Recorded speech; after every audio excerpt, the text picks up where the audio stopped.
아침에 집회 참석하기 전에 이 자리에 서보니까 다 감사한 것 같아요. 아침에 일찍 나와서 교회에 찬송을 인도해 주는 우리 찬양팀,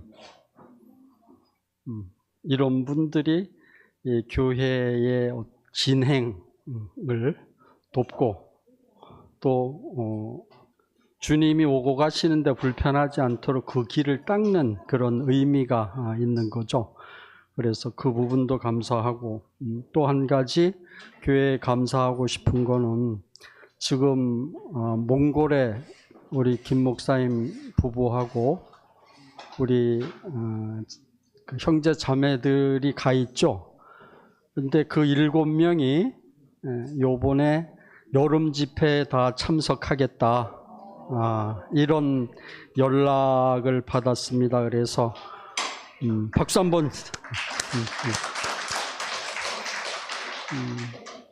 그리고 그 젊은 형제 자매들을 위해서 전폭적으로 교회에 경제적인 부담을 안고 투자해 주신 우리 교회에 깊이 감사하고 싶다.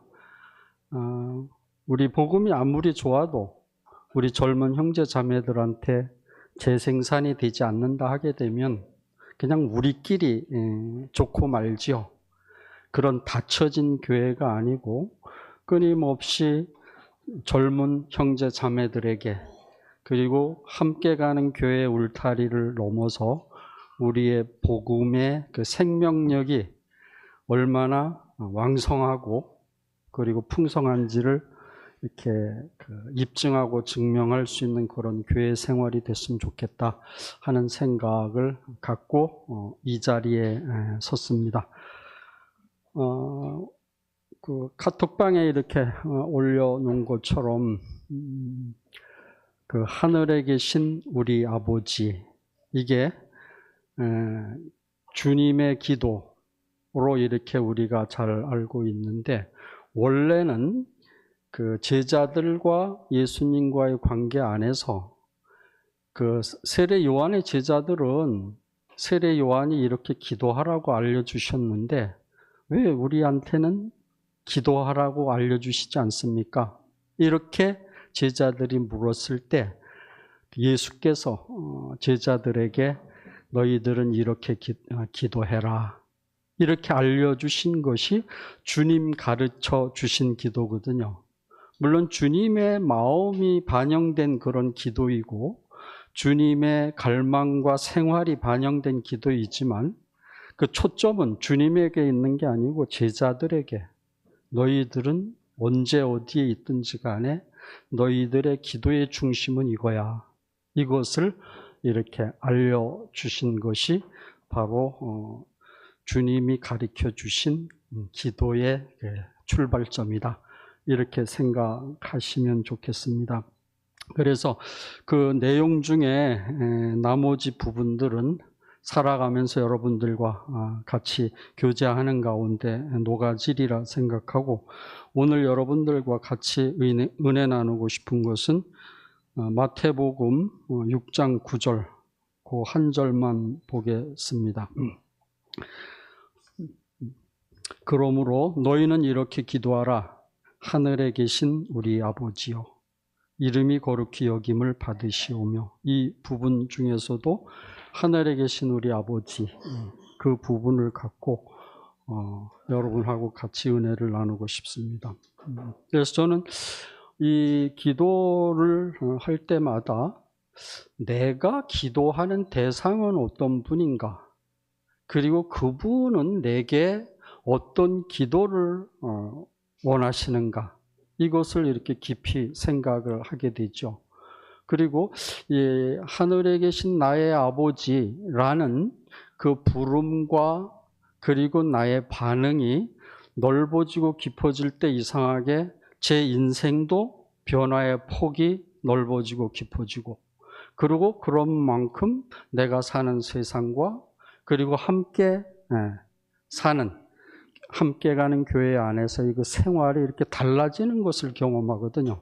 그래서 나는 여러분들도 그러한 경험들이 교회 생활하는 가운데 늘어났으면 좋겠다 하는 갈망을 저도 갖고 있습니다.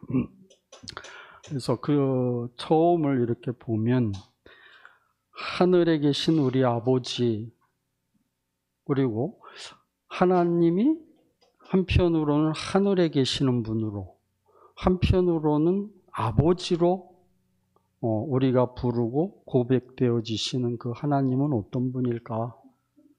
굉장히 궁금하죠.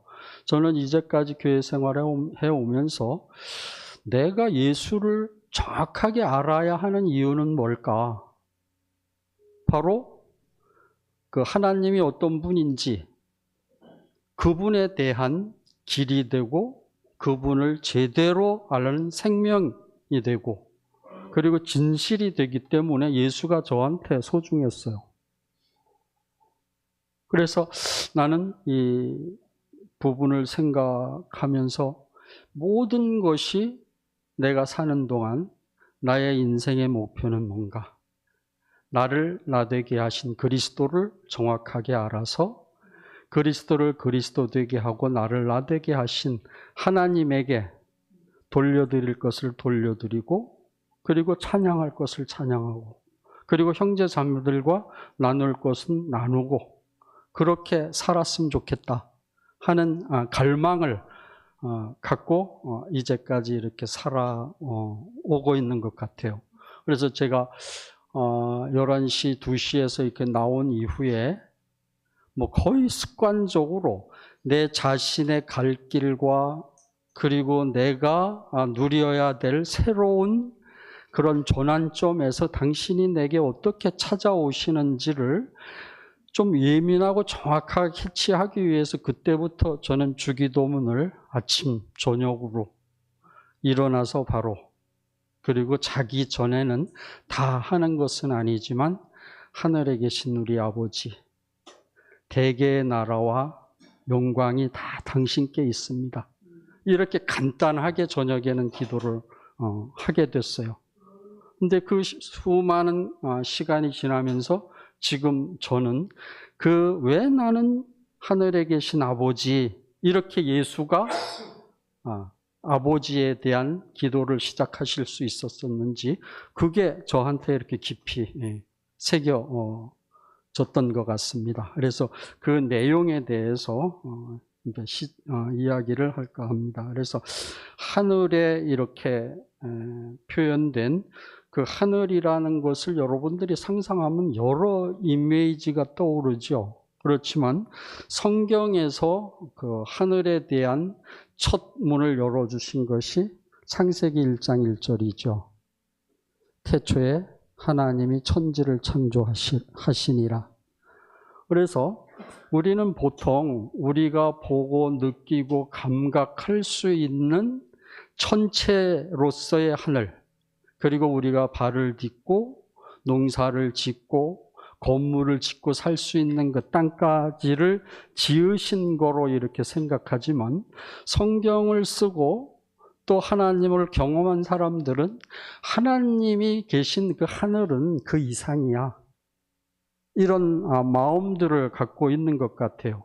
그래서 저는 그런 부분들을 이렇게 볼 때마다 창세기 1장 1절을 저는 어떻게 해석을 하게 됐느냐 하면 보이는 것과 보이지 않는 모든 것을 시작하시고 그 근원이 되시고 있게 하신 하나님, 이렇게 생각을 하게 되면 한 인간을 바라볼 때도 육신적인 부분과 혼적인 부분과 그 보이지 않고 느낄 수 없는 그런 영적인 부분까지도 시야가 넓어지죠. 그렇게 이제 되다 보면 하나님께로 난 사람은 성령으로 난 사람과 같은데 그 사람은 어떻게 표현이 됐죠? 바람이 임의로 불되 어디로 와서 어디로 가는지 모른다. 그것을 방향과 목적이 없는 사람 입장에서 이렇게 보면 불안한 이야기죠.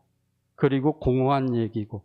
그런데 지으신 하나님의 입장에서 보면 이것만큼 우리를 자유롭게 하고 넉넉하게 하고 유연하게 하고 그리고 폭넓게 하는 그런 말씀이 없구나. 이렇게 거기까지 연결이 가능한 것이죠. 그래서 하나님은 하늘과 땅뿐만 아니라 보이는 것과 보이지 않는 것의 근원이 되고 기초가 되시고 이렇게 되시는 분으로 인식을 하시는 게 우리 인생살이를 하나님의 경륜과 내가 그분 앞에서 어떻게 반응해야 하는지에 대한 그런 정확한 방향성의 한 부분으로 이렇게 작용이 될 거다. 그렇게 생각하게 되는 게 당연하지 않나 그렇게 생각합니다. 그리고 이제 그 이사야서를 이렇게 보면 66장 1절에 여호와께서 이같이 말씀하시되 하늘은 나의 보좌요 땅은 나의 발등상이니 너희가 나를 위하여 무슨 집을 지을꼬 나의 안식할 초소가 어디냐 이런 표현이 있죠. 보이는 부분과 보이지 않는 모든 것을 지으신 그 하나님이 계시는 하늘은 뭐라고 표현하고 있어요? 하늘은 나의 보좌, 그리고 땅은 나의 발등상. 이렇게 봤었을 때 하나님의 통치가 이루어지지 않는 곳은 없다는 뜻이죠. 그리고 하나님의 통치는 보이는 부분이든 보이지 않는 부분이든 이루어지는 것이 내가 만물의 시작이고 근원이 되는 이유가 거기 있다. 이렇게 말씀하고 계시는 것 같아요. 그래서 그 입장에서 이렇게 이제 보게 되면 우리 뭐 늘 일상 통해서도 경험하지만 우리나라 사람들끼리 이 그 세대 차이를 넘어서 해왔던 얘기들이 하늘은 낳으시고 땅은 기른다. 이런 표현 많이 들어보셨죠? 그 이치가 보면 하나님이 바로 이렇게 일하시고 이런 경륜을 갖고 계시는 것을 이렇게 보여주는 그런 부분 같아요. 그래서 보이는 부분과 보이지 않는 그 부분을 다 시작하시고 있게 하신 그 하나님의 영원한 그 목적은 생명을 낳고 풍성하게 하시는 것. 그래서 요한복음 10장 10절입니까? 내가 온 것은 생명을 얻고 생명을 더 풍성하게 하기 위해서 내가 왔다. 이렇게 예수가 말씀하신 이유도 바로 이런 근거를 갖고 있는 것이다.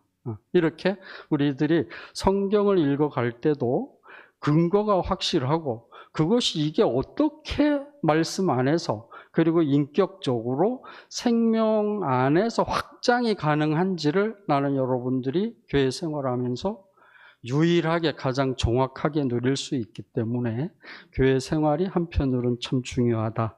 이렇게 이제 저는 생각을 하게 되는 것 같아요. 그리고 이제 또 한 가지는 하늘과 땅은 뭐 재미난 얘기지만 이 우주의 나이가 몇 년 되는지 알고 계세요? 네. 맞습니다. 그 지구의 나이는 네, 맞습니다. 우리 원탁이 형님이 여러분들 슬슬 놀고 다니실 때 도서관에서 공부하시는 분이거든요. 그래서 148억 년, 45억 년, 뭐 그걸 조금 일리 이렇게 늘려서 얘기하는 사람들도 있는데 그렇게 하늘은 장구하다, 끝이 없다, 영원하다. 이것이 어떻게 가능할까요? 하늘과 땅은 자기를 주장하는 법이 없죠. 사사로움이 없기 때문에 무궁하고 사사로움이 없어서 모든 일을 가능하게 한다. 이것이 동양 사람들의 일반 생각이었고 그리고 로마 시대에 5 현인들이 있었을 때 그들을 관통했던 중요한 삶의 내용이거든요. 지혜의 결론이에요. 그런 걸 이렇게 봤었을 때 우리는 하늘을 어떻게 규정할 수 있나? 인간이 아무런 노력해도 도달할 수 없는 것, 올라갈 수 없는 것. 그렇지만 하나님의 통치가 있어서 거룩하고 영광스러운 것. 이렇게 생각하시는 게 성경의 기자들이, 그리고 예수가 우리한테 요로 보여주신 하늘에 계신 우리 아버지 하나님, 이렇게 연결이 되는 것이겠죠. 그리고 이제 두 번째 보면 이제 우리 아버지 이렇게 표현을 하고 있는데, 우리라는 그 부분도 중요하고 또 아버지라는 그 부분도 이렇게 중요한데, 우리가 하나님을 아버지라고 부를 수 있었던 것은 성경상으로도 그렇고 역사적으로도 그렇고 예수가 가장 완벽하게 하나님을 나의 아버지, 우리 아버지 이렇게 부르기 시작하신 유일한 분이 아닌가, 이렇게 생각을 저는 하게 됐어요. 그 하나님을 아버지라고 부를 수 없었던 이스라엘 백성들은 모세를 통해서 그 모세가 당신의 이름이 무엇입니까? 이렇게 물었을 때 I am that I am, 나는 나야, 이렇게 말씀하셨거든요. 그 부분을 우리 그 동양식으로 표현하면 자본, 작은, 스스로 본이 되고 스스로 뿌리가 되는 분, 이렇게 우리가 번역을 할 수 있어요. 그런데 그걸 보면 하나님은 스스로 계시는 분이기 때문에 누구의 도움, 그리고 누구의 어떤 상대적인 조건, 이런 것들이 전혀 필요 없이 모든 것을 있게 하시고 없는 것에서 있는 것처럼 부르시고 죽은 자 중에 산 자처럼 부르시는 분이 우리의 하나님이라는 것. 그런 개념이 이런 데서 이렇게 나오는 것 같아요.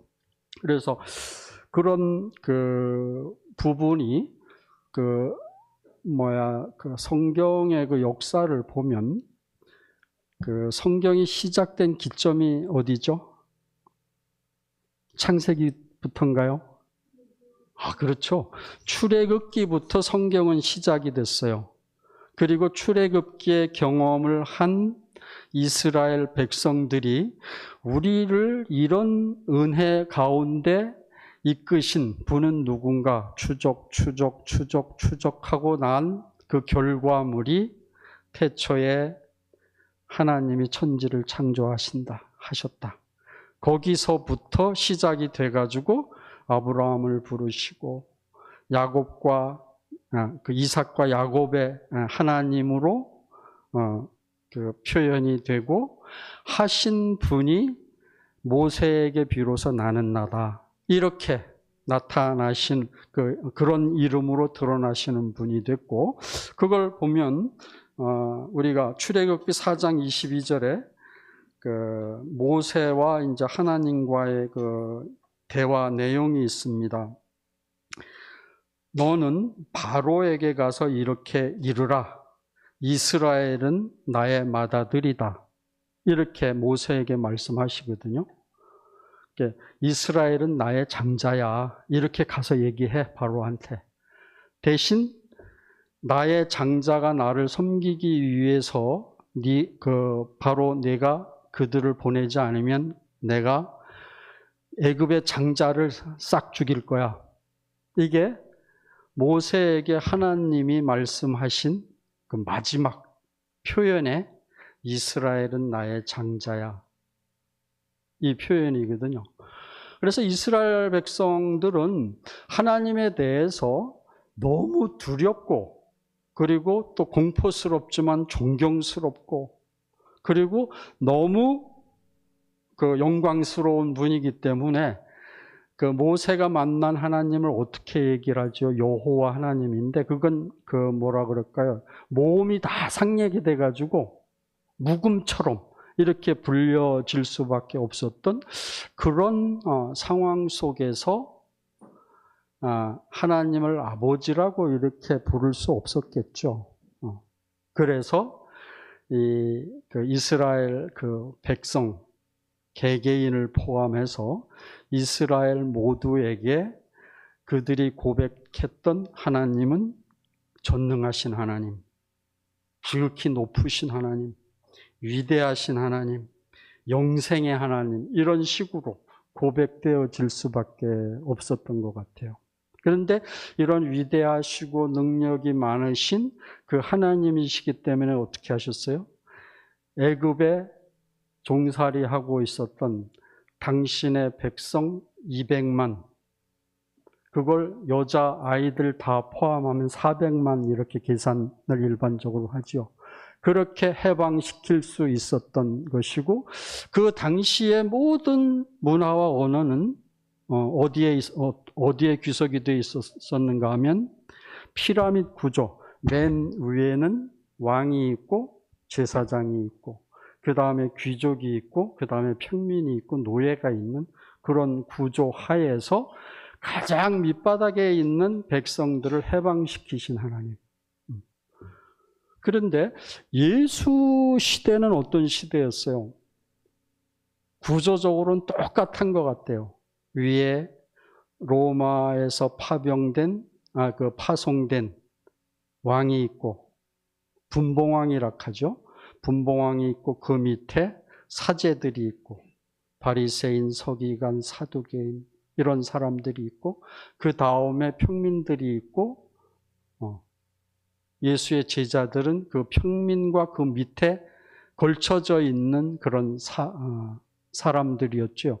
그 사람들에게 그 예수께서 하신 천국이 왔어, 회개해 할 때 그 천국의 내용을 우리는 어디에서 볼 수 있는가 하면, 그 세례 요한이 시켜서, 자기 제자들에게 시켜서 예수에게 가서 묻게 하죠. 당신이 우리가 기다리던 당신입니까? 아니면 우리는 또 다른 사람을 기다려야 합니까? 이렇게 물을 때 예수께서 말씀하신 게 뭐냐면은 누가복음 17장 18절에서 23절에 너희가 보고 들은 것을 가서 말해, 이렇게 말하셨는데, 소경이 눈을 뜨고 안진뱅이가 걷고 문둥이가 깨끗해지고 귀머거리가 듣고 죽은 자가 살아나고 그리고 가난한 자에게 복음이 전파되더라, 이렇게 가서 얘기해. 이게 바로 애굽에서 종살이 하던 이스라엘 백성을 해방시키신 하나님이 예수 시대 때 천국 복음의 그 내용으로 제시한 것이거든요. 나는 그래서 여러분들이 지금 우리는 시시하고 별거 아닌 것 같고 얼마 되지도 않지만 어느 자리에 와 있는 사람인가 하게 되면, 예수가 선포하신 그 복음의 내용이 우리 인생에 적용된 사람들이 여기에 와 있고 교회 생활하면서 그 복음의 내용이 점점점 깊어지고 넓어지고 온전해지는 그것을 경험하고 있거든요.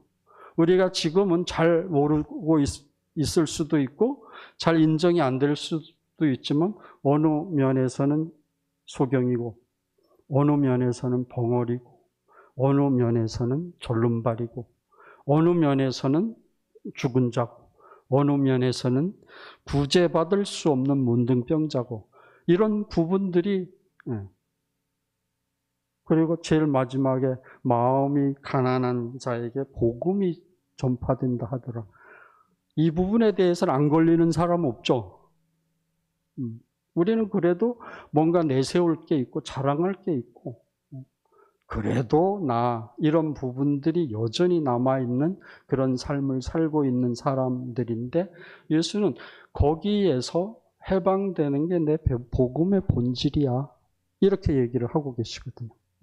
그래서 그런 과정을 거쳐서 나온 예수가 고백하신 아버지, 그것은 모든 계급이 있다 하더라도, 모든 사회에 이런저런 차별이 주어져 있다 하더라도 그거에서 이스라엘 백성이 애굽에서 나와서 가나안으로 들어갔듯이 이 백성을 끌고 어디로 가세요?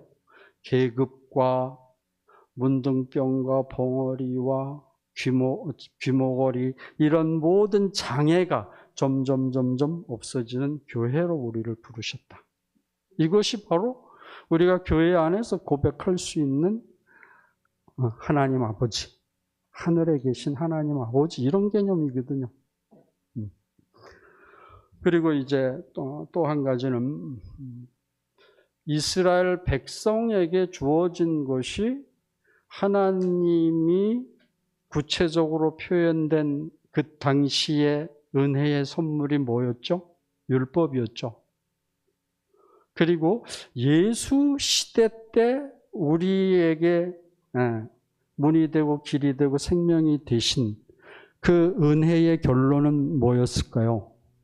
바로 예수 자신이 이 땅 위에 우리들과 함께 사신 결과가 우리의 구원의 문이 시작이 되고, 그리고 우리의 천국 복음이 어떻게 각 사람에게 적용이 되고 그것이 변화되고 자라서 좋은 건축 재료가 됐었을 때 그 건축의 재료만큼 어떻게 교회가 되는지 명쾌하게 그분이 오심으로 인해서 완성이 되어 가고 있죠.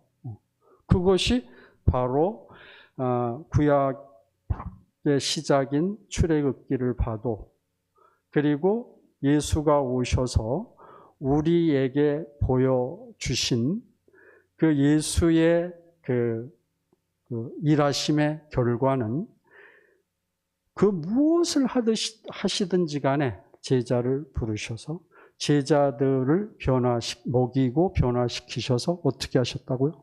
교회가 되게 하신 거죠.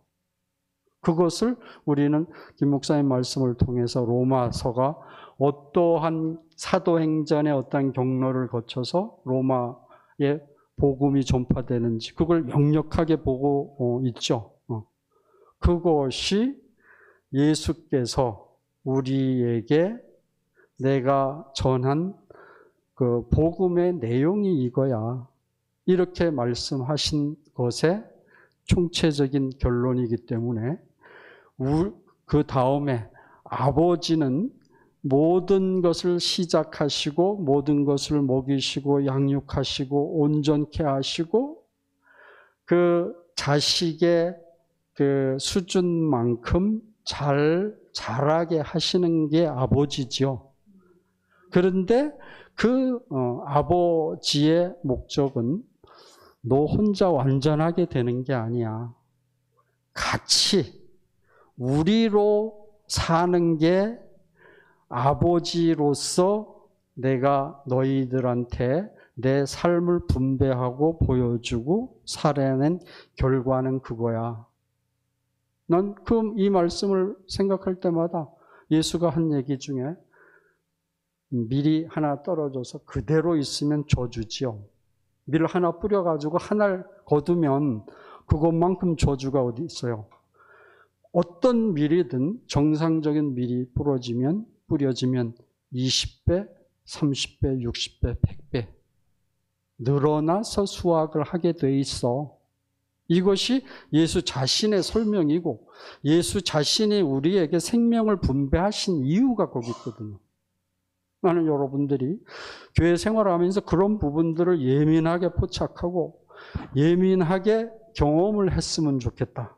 그렇다 하게 되면 우리는 어디에 있든 또 어떤 상황 속에 있든지 간에 예수의 증인으로 사는 거는 너무 당연하고 자연스러운 거다. 저는 그렇게 생각을 하게 됐던 것 같습니다. 그래서 예수가 이 땅에 오시고 그리고 그 출애굽 사건을 통해서 자기 백성을 구원하신 이유는 뭔가? 가나안에서 당신의 나라가 왕국이 되게 하기 위해서. 그리고 예수가 그것을 완성적으로 인격적으로든 영적으로든 그것을 더 성숙하고 온전케 해서 우리 교회 생활이 어떤 것인지를 분명하게 보여주고 계신다 하는 것이 바로 그러한 분이기 때문에 기도를 할 때 하늘에 계신 우리 아버지, 그 안에 내가 이러한 부분들도 중요하지만 우리가 하는 것이 기본 주제고 초점이 된다 하는 것을 이렇게 봤었을 때, 여러분, 커뮤니티가 공동체란 뜻이죠. 그런데 커뮤니티가 그냥 그 단어 하나가 그 의미를 반영하는 게 아니고, 커미라는 것과 무노스라는 그 좁두사 전미어가 이렇게 연결이 된 거거든요. 그래서 커미라는 것은 함께, 그리고 무노스라는 것은 선물, 부담, 위임 이런 뜻인데, 커뮤니티 안에는 이제 선물이라는 개념이 더 크죠. 그래서 함께 존재적으로 선물이 되는 관계, 그런 사람들이 진정한 커뮤니티라는 개념으로 이렇게 봤었을 때, 하늘에 계신 우리 아버지 이렇게 고백하는 그 자리가 어떤 것인지 여러분들 잘 아시겠죠? 그래서 이제 우리는 하나님 앞에 어떻게 기도하고 또 어떻게 감사할 수 있는지에 대한 그 내용들이 이렇게 갖춰질 수 있다 하는 생각을 이렇게 하게 되고요. 그래서 그러한 기도를 할 수 있는 사람들이 나타나기를, 그 로마서 8장 19절에 보면 모든 피조물이 고대하는 바는 하나님의 아들들이 나타나는 것, 이렇게 표현을 하고 있거든요. 사람이 그리스도의 형상을 닮아서 그리스도의 마음과 그 생명으로 사는 만큼 내게 속해 있는 모든, 내 주머니에 있는 동전 한 푼, 내가 봤던 수많은 책과 그 지식들, 그리고 내가 갖고 있는 작은 권위, 그리고 또 내가 잘할 수 있는 그 모든 것이 어떻게 쓰이겠어요? 공동체를 위해서. 왜? 존재가 너무 소중하니까. 나는 그래서 우리 교회에 능가가 이렇게 왔다 갔다 하는 거, 자도 하나님의 장자거든요. 어느 부분의 장자요? 모든 장애를 조금씩 갖고 있는 사람들의 대표자. 그런 의미에서 우리 한 사람 한 사람은 다 장자다. 그리고 나는 그 장자들을 선물로 여기고 생활할 수 있는 그런 곳이 바로 함께 가는 교회다. 이렇게 이 하늘에 계신 우리 아버지라고 내가 기도를 시작할 때 그 안에 포함되어져 있는 내용의 실제들입니다. 그래서 여러분들도 저와 같지 않지만 나는 누구에게 기도하는가, 그리고 어떤 내용으로 기도하는가, 이것을 깊이 생각하시는 그런 소중한 시간이 되셨으면 좋겠습니다. 기도하고 마치겠습니다. 기도는 우리 그 주기도문을 같이 외우고 마치는 거로 하겠습니다. 하늘에 계신 우리 아버지, 이름이 거룩히 여기심을 받으시오며 나라의 임하옵시며 뜻이 하늘에서 이루어진 것처럼 땅에서 이루어지옵시고, 우리가 우리 일용할 양식을 주시옵시고, 우리가 우리에게 죄 지은 자를 사하여 준 것처럼 우리의 죄를 사하여 주옵시고, 우리를 시험에 들지 말게 하옵시며 악에서 구하옵소서. 대개의 나라와 권세와 영광이 아버지께 영원히 있사옵나이다. 아멘. 마치겠습니다.